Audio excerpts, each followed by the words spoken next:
to Content London On Demand. I'm Ed Waller, Editorial Director of C21. You're watching the session titled Breakthrough of Russian Drama, in which Russian content production distribution executives will discuss the reasons behind the recent success of the Russian TV drama worldwide, share priorities and future plans, and explore strategies to increase the presence of Russian drama in the international arena. To help us through these topics, we have gathered together a distinguished panel of executives, namely Evgenia Markova, CEO of Roskino, an organization that represents and promotes the Russian content industry on the international market. Daria Yurinova, Exec VP of Art Pictures Distribution, which is part of National Media Group. She's joined by Daria Bondarenko, Exec VP of International Sales and Co-Productions at the production company Yellow, Black and White. And last but by no means least, Nadiia Zaionchkovska, International Affairs, Sales and Co-Production Executive at 123 Productions, part of Gazprom Media. Welcome to all our panelists and thank you for participating in this Content London session. So we're going to hear a bit of data from Roskino. We're going to hear from the three of the biggest content companies in Russia, and then we'll have a little bit of a discussion about the topics raised. So without further ado, let's begin. We thought we'd start by setting the scene with a video. So can we roll the Roskino trailer, please? Russian TV shows are exciting. Of course, some of them are filled with national identity. But there are also those about love, about pain, about strong women and extraordinary men, about talent, about fears, about life and death, about sad things and funny things, about things that anyone can find relatable. А чё, где девчонки?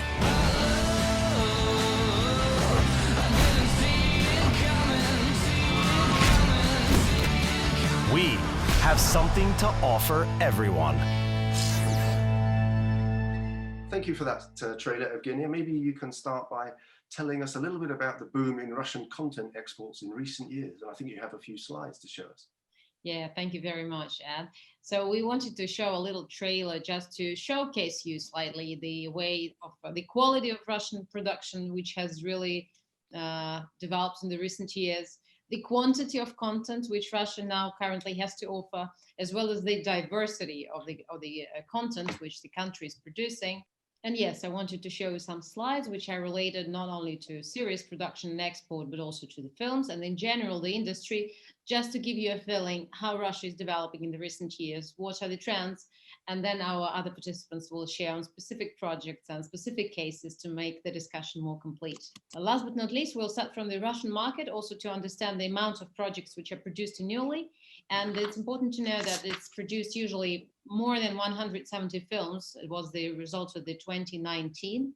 Maybe this year will be a little bit less because of the COVID. This is exactly the trend. It's growing. You will see it on the other slides. And Russia is also growing in respect of hours of series production.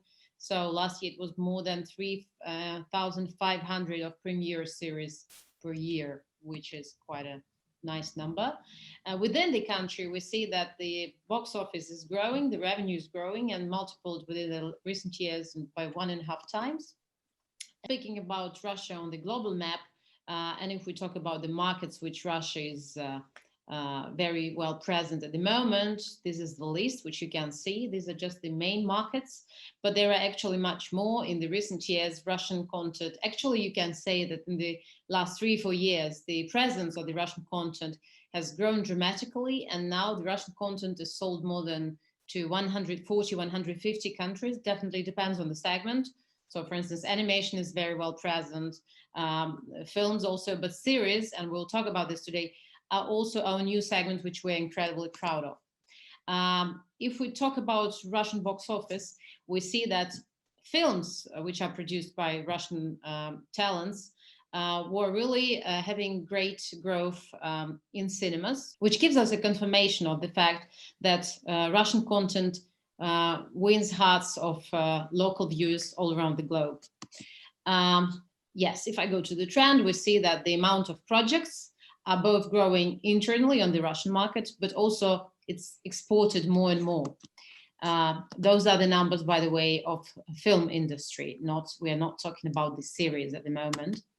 And the distribution figures are and the figures which we can share in respect of distribution. They are also very encouraging, I would say, that because the annual growth is around 20 to 30%, the average is 20% annually. And it's explained also by that the country is going on various markets, but also some countries who have already started working with the Russian products, they are buying now more because of the quality, because of the improvement of the stories. They are becoming more and more international, and some other reasons, which I'm sure we'll discuss on the way. Yes, that's what I mentioned, that we see that the amount of end viewers, end customers in each country is growing. And just in the last 3-4 years, it's multiplied really by 4. And a big part of the Russian box office is animation, which is always a good news. But today we speak about drama. And when we speak about drama, it's good to mention that global platforms, which we are really happy about, and talking about Russian drama, we can say that global platforms are also dealing more and more with Russian content. Let's talk about some small successes in the recent times. I think it's good to mention that Russia is now in top 10 countries which sell the non-scripted formats globally, according to the Which research. And I mentioned again about Netflix, and we have Nadiia here. The series To the Lake, it was just recently released on Netflix, and it immediately got to top 3 on Netflix, which again underlines, actually with the VOD platforms, we have a bigger transparency, and we can more easily estimate how these or that products is perceived and received on the market. And we see that Russian products, when they go to direct consumer, which we definitely can trace thanks to VOD platforms, is very well recognized. And To the Lake is not only now on top 3 on global Netflix, but it also became, it's also now in top 10 projects in 56 countries, which I believe is also a great success because it's a very new project. Again, talking about animation series are growing, and the amounts, some projects are becoming the most loved projects in animation in the world, which definitely we are proudest. It's also important that Russian talents are emerging, I would say. It was not happening before a lot with the actors, but also now at MIP series, we have the Russian actress Polina Maximova, who got the award for the best serial actress, which is also quite important because for us, it's also a great sign of that it's recognized both professionally as well as by the viewers. Yes, and the press is talking about Russian content more and more. I think those are just the minor highlights which we wanted to introduce to our audience to get a better idea of what actually is going on in Russia. Well, thanks very much for that, Evgenia. There's plenty for us to digest and discuss. Who knew that so many Brazilians were watching Russian drama right now? That's news to me. Before we get into discussing some of those points, I'd like to bring in the rest of the panel. Maybe we can start with Diana Yurinova. Maybe you can just tell us a little bit about yourself, your company, and the shows that you're making right now. Our company, Art Pictures Distribution, is a part of one of the biggest media holdings in Russia, National Media Group. And our catalog consists of preliminary TV shows which are commissioned and made for our TV channels, CTC, Che, and others. So we also have a slate of feature films. We distribute both all around the world, and we definitely see how the demand and interest to our Russian content is growing. We mostly have comedies and programs, and we still see how we sell more and more to the international markets, and not only as TV series but also as formats. So we are quite happy to see this trend, and I would like to show the show reel of our IPs.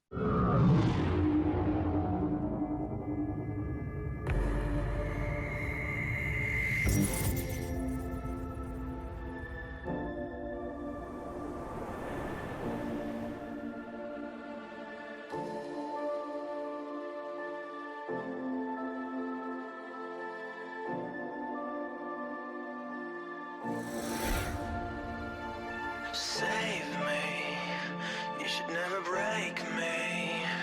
You're the thing that makes me be afraid of myself. sorry. Just say a thing to stop me. Help me break the silence. Come and save me from myself. Save me. You should never break me. You're the thing that makes me be afraid of myself. Don't tell me you're sorry. Say a thing to stop me. Help me break the silence. Will come to save me from myself. Yo!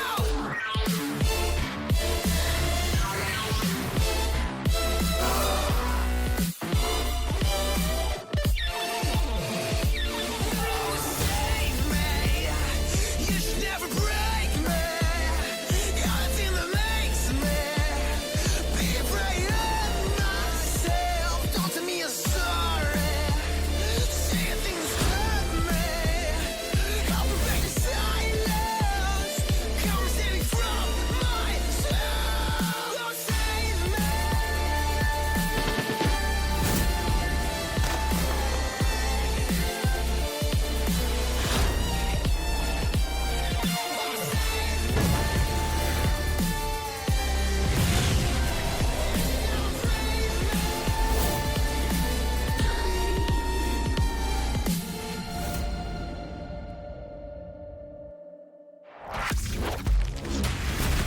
Thank you for that showreel, Diana. We can now introduce Nadiia. Hello, everybody, and I'm very honored to be invited to this panel. So thank you, Evgenia, thank you, Scene21, and I want to pay the respect to my lovely colleagues, Diana and Dasha, also because we are on the same boat of a Russian crusade for the international market and successes.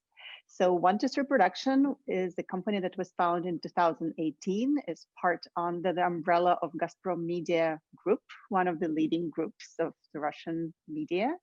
And this company was founded by Valery Fedorovich and Evgeny Nikishov, two very cool producers, guys, showrunners, and visionaries, I should say, who are focusing on a premium high concept drama.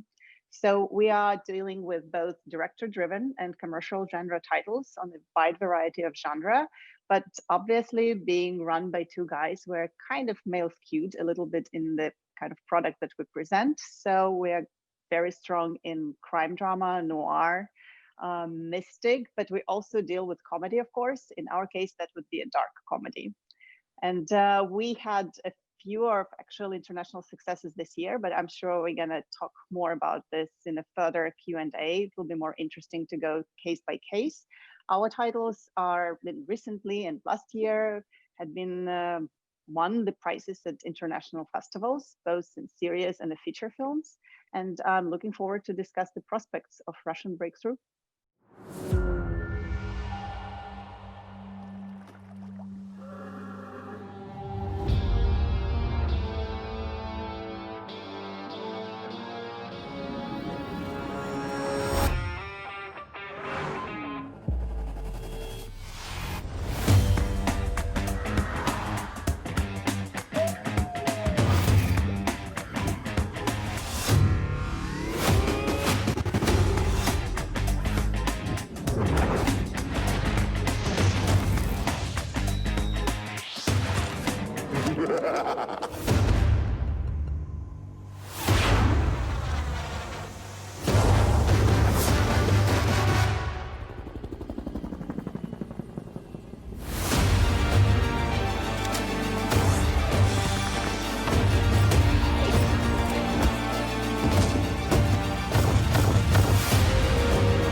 Thanks for that, Nadiia. Great showreel. And last but by no means least, Daria, can you tell us a little bit about Yellow, Black and White? Yellow Black and White is the largest Russian entertainment studio. So we produce some of the most watched feature films and premium TV drama series. And we also own the popular Russian streaming platform Start, which shows the best of Russian drama. So we kind of like to think of ourselves as the home of premium Russian drama. And I'm also happy to announce that a month ago, we also inked the deal with Walter Presents, which means right now we are not only the home of Russian best drama, but also the home of best foreign drama. So if you look back at our productions, yes, we have versatile genres, and we not only focusing on jazzy dramas and like we produced before, Better Than Us, a series that are currently available on Netflix, or Gold Diggers, which is with Amazon. But we also believe that the major success comes when we try to push the boundaries. And right now, the recent piece of ours was 257 Reasons to Live, which Evgenia kindly mentioned, that got the Best Performance Award at Cannes Series. And this Content London, we are bringing our newest IP, that is the Sherlock Russian Chronicles, where we have the legendary Conan Doyle character. We try to put him in the environment of Russia to see what kind of challenges he may face and how he may react to our local and domestic culture. And we believe it's a kind of, at some point, it's a kind of mystery thriller period drama, but with a very really contemporary approach. And we are happy to join the audience to enjoy the short clip of this at the very moment. Британец. Не любите англичан? Помогите мне найти убийцу. Вы же работаете в паре. Посвятите. Если вас это, конечно, не затруднит. Прекратить безобразие! Идите к Шерлоку. Без вас он не справится. Вы не просто мой помощник, вы партнер. One of the first talking points I want to raise is why is this boom in Russian content happening? We saw from the Roskino data earlier that the revenues are growing 20% year on year. And for those of you who've been in the business for many, many years, this must be a pleasant surprise. But why is it happening now, do you think? I think that the quality of our content is better every year, year by year. It's growing, and the quality of storytelling. We learn a lot from the foreign companies, from the foreign production. We also attract sometimes American and foreign scriptwriters a lot, and actually more and more companies do so. And maybe some co-production projects, they also work better and they travel better. So, and we did a lot of hard work during these years. For example, 10 years ago, we were like just a couple of companies selling Russian content, and now we are like, I don't know, hundreds. Any other thoughts on why the boom is happening now from the rest of the panel? It's important to mention that the state politics has changed in 2012. That's actually the time when investments into the film industry, they grew dramatically, because there was initiated the Russian Film Fund, which supported many producers. And this funding into the film industry actually gave a big boost in development, both products and also talents. And these are now the results. It's on the other side, if you look at the TV industry and series, the advertising markets also grew. So that's why there emerged some huge national holdings, which really did a great job in respect of growing talents, creating products. Definitely they were primarily focusing only on the local markets. But now we see that it travels very well. And those two factors, the state funding and also the growth of the advertising markets, they for sure boosted the industry dramatically. And that's why actually in the recent 3 years, you see those successful international sales. Nadiia, do you have any thoughts on why the boom is happening, to add to that? In addition, in my case, I think that the success formula is in combination of, exactly as the ladies just mentioned, is the involvement not only of a production value, but of storytelling. Exactly, the scriptwriters, they've had a chance to practice, to grow, polish their skills, and combined with the emergence, like a huge emergence of Russian OTT platforms that actually gave room to different formats, different genres, bolder views, actually the same trend as globally.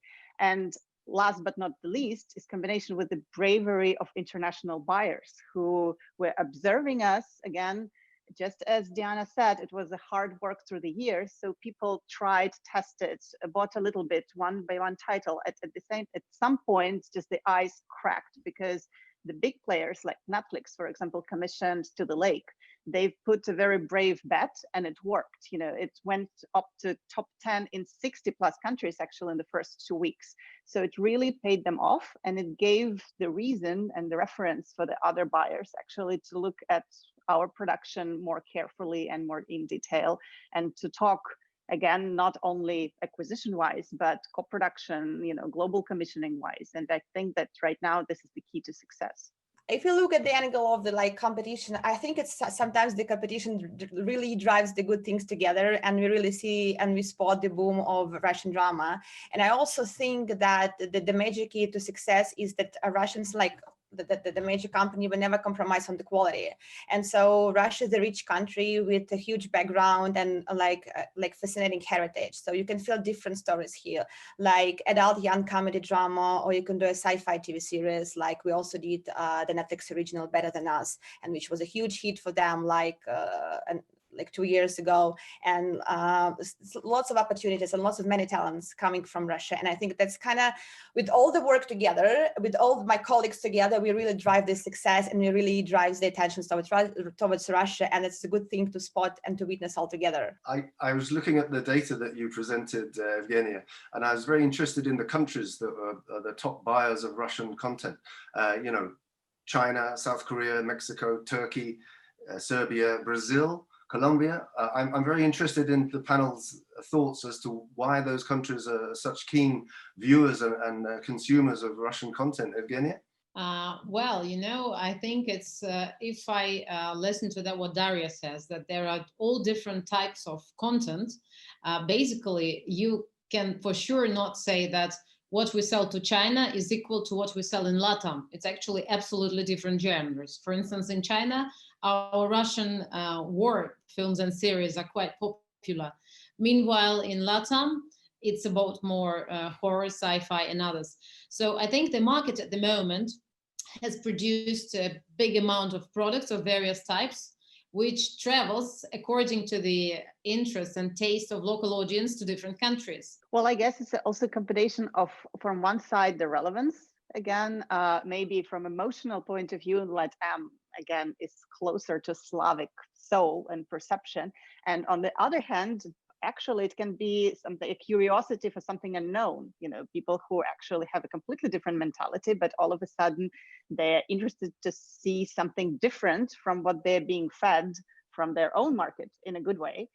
For us, for example, also when we were observing the success of To the Lake, we were watching, you know, day by day the countries where it popped up in top 10. They were, of course, very predictable Eastern European countries, but at the same time, it was Brazil. Again, and we're talking about the series which happens in deep snow in a freezing temperature of all white characters. And you've got Brazil in the top 10. Actually, I think it was at number 2 at some point for quite a long time. So I think it's people see a great story, they see great characters, and even, again, either by appearance or by setting, if it's different, it actually can trigger completely new interest. Because one of the things that drove the drama boom in Western markets, I don't know, 8-10 years ago, was quite a migration from the film industry, the talent behind the camera and in front of the camera from the film industry, moving into the TV sector, and that drove a lot of the boom in cable TV in America and premium TV in other parts of the West. Is the same sort of trend happening with Russia? Because Russia has obviously a very long and storied history in the cinema world. So is that migrating into television now? I would possibly catch up on this. I would just say I think that's the topic of our culture and all our creativity. So I would say that we don't have any limitations. So for instance, we have like our director, like Konstantin Bogomolov. He is a director of our hit TV series Gold Diggers, also well known as Russian Affairs on Amazon and on Walter Presents. And so he's basically, his background, he's a theatrical director, but right now we sign him off as exclusive director to our TV drama pieces. And also right now he's an actor talent who is playing the role of Nemesis at Sherlock. And this just give you an idea how sometimes all these areas like cinema, theater, they just all these paths cross together, and it's just like the way how creative we can be and what the story we can deliver to get our audience interested. The variety of talents, and again, no limits. And this way, I can also give actually 2 examples. At the beginning, I wanted to give one, but I had another one in my head. So first of all is Boris Khlebnikov, who is award-winning art mainstream director, who directed An Ordinary Woman, our series, which we co-produced with Lookfilm, and which actually won. It was the first Russian language series that ended up in a selection of Serious Money in 2018, was acquired for international representation by Cineplex Rights, and it's had amazing sales. And actually in every licensor who bought it, it was the first Russian language drama that they ever acquired. And talking with them, I already have a feedback, that it's doing very well and they're willing to buy more. And this is the best answer we can possibly have, that they're happy. And taking consideration that it's a crime story, but it's a very Russian, very dramatic criminal story set, in late November, so to say. So there's no vivid picture, but there is a piercing drama and a great story behind it. And the second example is actually Pavel Kostomarov, who is award-winning cinematographer, who as a director shot To the Lake. And now he's already shooting a feature film, we're in a final stage in Bansu. And that's why, again, the talent, they migrate, they take different hats and they succeed in these hats. And I think it's a great trend. Of course, there is a certain migration from film industry towards formats and series, but it's also that there were already some stars and talents which were more known on television and in series rather than on cinema. So I would say it was basically going both directions, but definitely there was some migration as well. One of the things that I've noticed in the last few months is a lot of buzz about the term Moscow Noir. I want to ask the panel whether that's a useful umbrella term, because it obviously helped out with Nordic Noir. It helped drive that market and have a single brand that helps that boom in Nordic Noir. Do you think that's a useful brand to have, Moscow Noir, or has it got limitations, or is there lessons to be learned from the Nordic Noir? I would say that for the beginning, because we see that the export of Russian series is just in the very beginning, because it's just recent 2 years when the Russian series and other projects are going to the series festivals and so on and so far. It's good to have some brand which helps you to lead. And definitely we're grateful to Moscow Noir that it helped us to basically build up this image. But for sure, in a longer term, we know that it's definitely a limitation, because that's why actually we showed the trailer in the beginning. There is a huge range of genres and all types of series that Russia is producing at the moment. And recently we had a very interesting discussion with Eric Barmak, who initially started this global sales on Netflix. And it was an exciting discussion.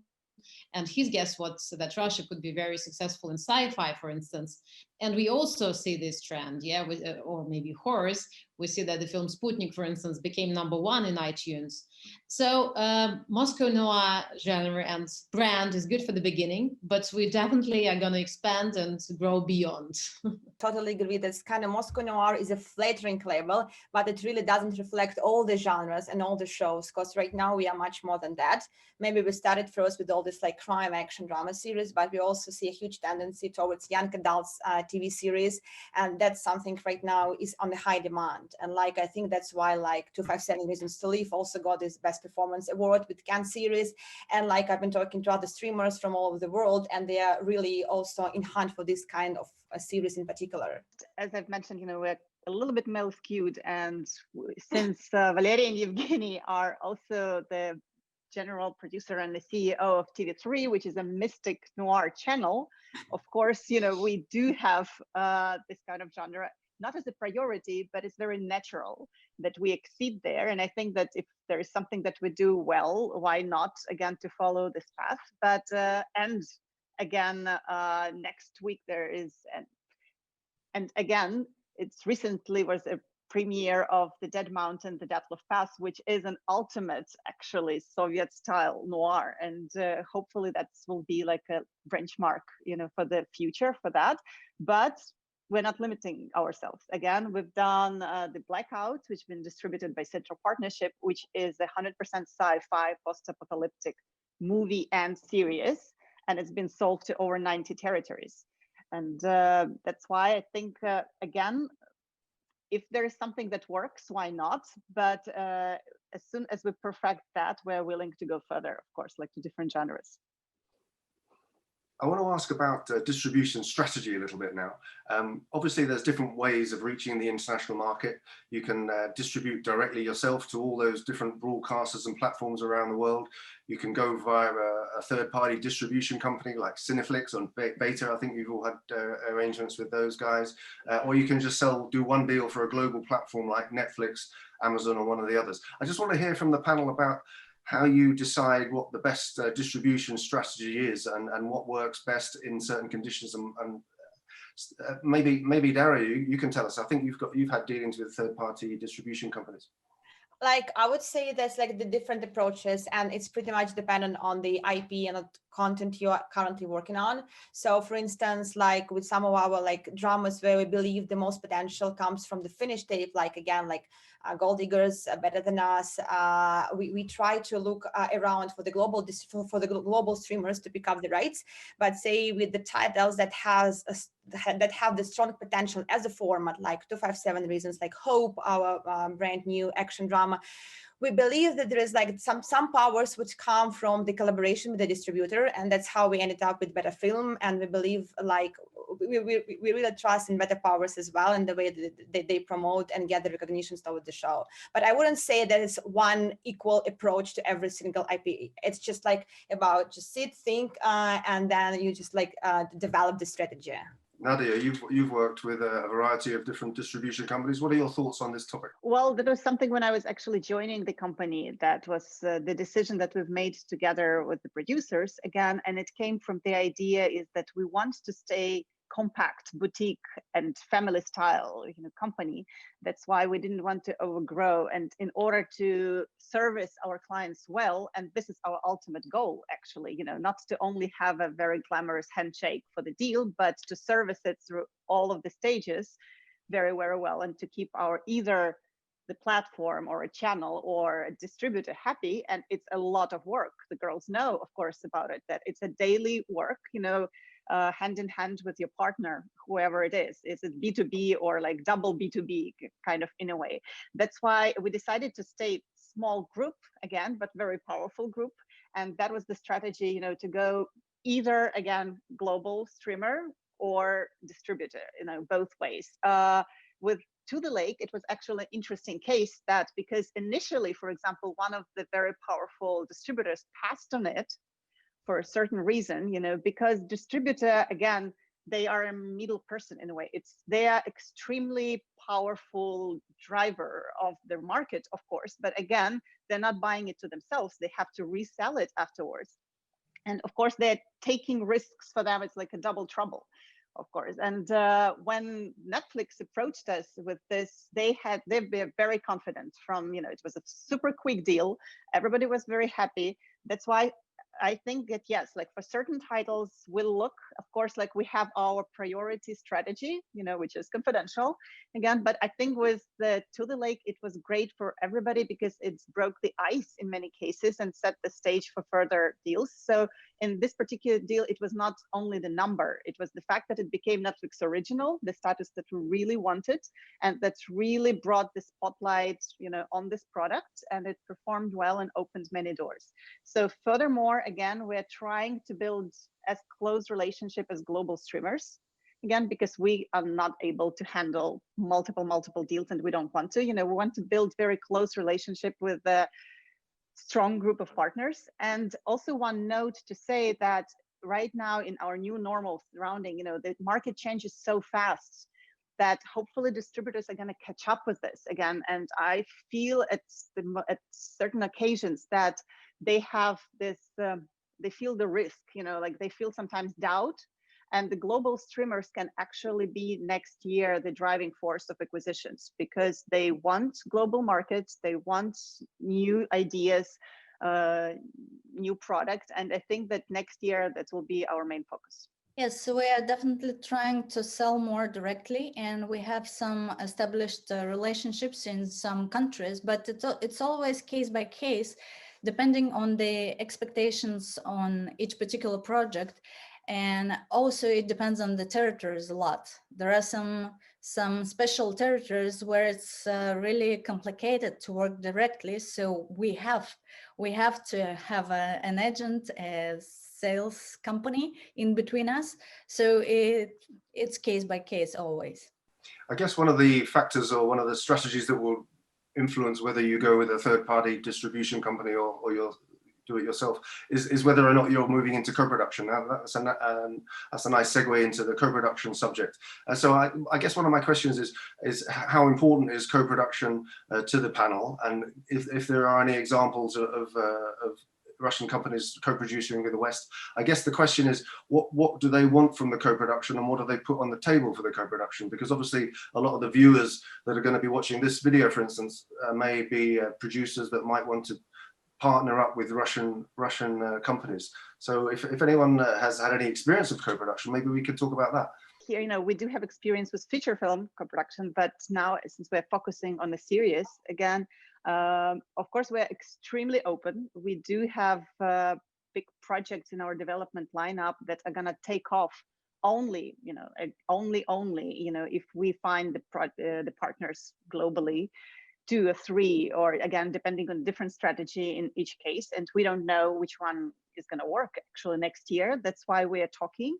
And it also goes back to a previous question of how we choose our partners, because we can co-produce, with a platform, we can co-produce with a sales agent too. There are both possibilities. That's why we're trying to build a very trustworthy network of allies, kind of whom we can, again, because co-production is a marriage. It's not one case sale. It's somebody with whom you're going to have a long, hopefully happy life, actually. That's why we are very open. We have our own projects. We're looking for the projects from outside, but they have to be very much related to Russian context, Russian understanding. And in this case, we feel that this is the project that needs to be developed from the scratch. It's very hard to join in something like this. Evgenia, does Roskino have any particular role or function when it comes to co-production that would help facilitate those marriages, as Nadiia said? Certainly. This year, basically beginning of the year, when we did our Key Buyers event that brought around 800 participants globally, when we did it online, actually in the middle of this pandemic thing, we have spontaneously and surprisingly found out that the amount of projects for co-production within the country has grown dramatically. So we did a call, we were expecting for around 20 projects, but we got 90 in various genres, yeah. And it's both us, as well as Ministry of Culture, as well as other producers, were surprised by the amount of people and projects in this segment. So since then, basically, we started also more proactive work on that and developing and helping Russian companies to find partners. I would say that in films, it's definitely more common rather than in series. But we see this trend. We see that there are a lot of producers from media, TV holdings, which are interested in co-production. Some of them you see here, but we also see that film producers are now also producing series. And the good example of that is, for instance, Artem Vasilyev, who was actually a well-known film co-production producer, but now he's developing 2 projects in series together with Germany. It's the series Jetlag and the series Pawns, which also shows you that this experience you can never lose, and that there are different ways how producers come to co-production of series. Definitely there is an interest. Definitely we are open. If somebody has any interest to find a partner, we will be able to connect. How central is selling scripted formats based on your Russian hits to your global strategies? And I'm going to start with Daria, because we discussed this. Tell us about that how central scripted formats are to your international plans.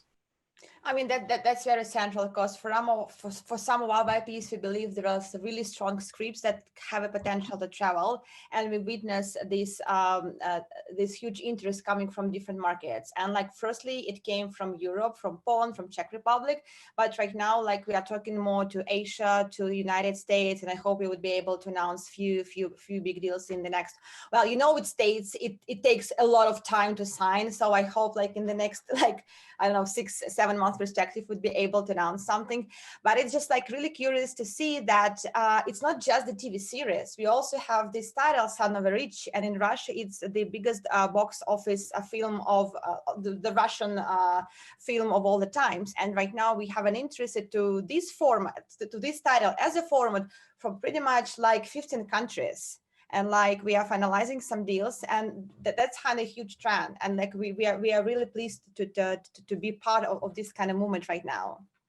Nadiia, any thoughts on scripted formats as a business model? You know, at the beginning of the year, nobody put it as a priority. Again, we of course kept it in mind as a global practice. Everybody were aware of it, but only after, like right now, you know, after people are seeing the finished project, they are able to assess it. And as an example, I can put Six Empty Seats, our new drama that won the best TV series at Serial Killer Festival in Brno in Czech. It was in Syrian Camp German Film Festival, and now it's going to be screened at C21 on demand as well. And by now we have a massive flood of actually requests for it as a format, because they said, you know, people see the first episode, they see further, they can evaluate the value of the script, and they see that it can really travel to any megapolis actually in the world. And again, just as Daria said, hopefully within a few months or maybe more, we can announce, and that's something actually substantial, you know, some concrete data. But even now we're extremely flattered, you know, that this series is getting so much attention. Okay, and just lastly, I just want to have a little glimpse, look into the crystal ball about some of the shows that the panel have lined up for next year. Yes, we have a couple of new seasons of our well-established shows like Lenka Girls, for example, but we also have at least 10 new TV shows, which are commissioned by CTC Media, and a couple of original formats, I mean programs, which we are going to present to the market next year. With the young adult programs, yes, we're just finishing the second season of 257 Reasons to Live, which is about to premiere on Star, which is currently premiering on Star actually. But we are also doing a really mysterious drama, and this one would be a special piece with hot properties. So I'm not sure if I'm allowed to give more information, but like, audience can follow with the hot properties to get an exclusive sneak peek of that one. And we also have another thing which we've been developing for a certain time. The working title is The Concierge. So it's kind of about this young, handsome guy who is currently the fixer of the problems to elite and to the crime society behind of like Russia elite. So it's a kind of strong, really powerful story. We're in the very early stages of development and filming. So I believe like we would be like in a place to announce and present some pieces more in the mid of 2021. And of course, like the third seasons of like our Russian affairs Gold Diggers, like I'm always keep like repeating this title because for us it's such a success. I mean, it's been recognized by all the markets, like literally like Amazon, Walter presents, like we're announcing few more deals soon, and also Asia. And for me, like Asia was the biggest surprise, but we are really happy to see this opportunity. Nadiia, what's in the production pipeline for you guys? An obvious second season of To the Lake, which already been announced, and we're very happy because in international press we already seen actually a questionnaire. It was like an open questionnaire, like, do you want to see how it ends? Because the first season ends with a major cliffhanger. That's why, of course, it's very much anticipated and expected. So that's on the top lead. The second season of The Call Center, it's a director-driven title also, which was extremely successful, and we are in the middle of negotiation for this right now. The second season of The Big Game, this series, the survival reality show series, which opened the season at TNT with massive results that won the time slot, and of course new original stuff that we will be able to announce at the beginning of the year. Fantastic. Well, I think that's about all the we have time for, I'm afraid. So it seems that Russian drama, maybe it's the time has come for Russian drama. All it remains for me to do is to thank the panel, Evgenia, Diana, Daria, and Nadiia. It's also worth mentioning that you can check out 2 other sessions on Russian drama as part of Content London On Demand. We have the premieres of 6 Empty Seats from 123 Production and Chicks from Art Pictures also. Check those out. Thanks to you guys for watching. Enjoy the rest of Content London On Demand.